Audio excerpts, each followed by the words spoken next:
Hello बच्चों, let's read the question. The question is, as a result of change in magnetic flux linked to the closed loop shown in figure, an EMF V volt is induced the loop.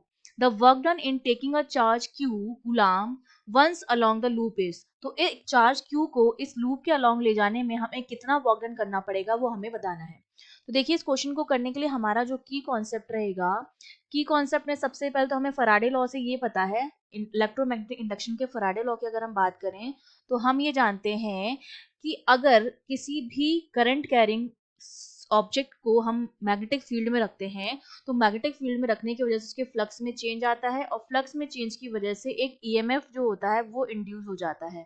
ठीक है, और ये induce EMF जो होता है that is given by E equals to d phi upon d t with the minus sign, और ये minus sign ये रिप्रेजेंट करता है कि ये उस रीजन का अपोज करता है जिसकी वजह से ये जनरेट हुआ है। ठीक है, तो देखो जितना ईएमएफ इंड्यूस हुआ है वो हमें गिवन है, ये जो ई है वो हमें गिवन है कि ये वी वोल्ट है। ठीक है, इंड्यूस ईएमएफ हमें वी वोल्ट गिवन है, और जिस चार्ज को हमें इस लूप के अलोंग मूव कराना है, एक जगह से दूसरी जगह लेकर जाना है, वो चार्ज हमें दे रखा है क्यू चार्ज।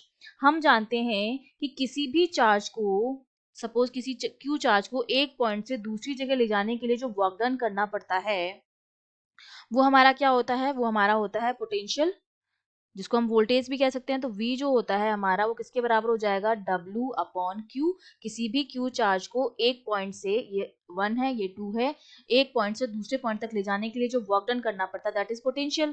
तो यहाँ से अगर मैं वर्क डन का फॉर्मूला निकालूं तो वर्क डन यहाँ से हमारे पास कितना आ गया, QV के बराबर आ गया। तो ये हमारा क्या हो जाएगा, वर्क डन हो जाएगा।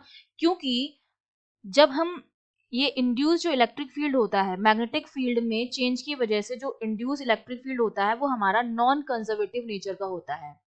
ठीक है, non conservative nature, non conservative nature का है मतलब ये जो है वो क्या कर रहा है, पाथ पर डिपेंड कर रहा है।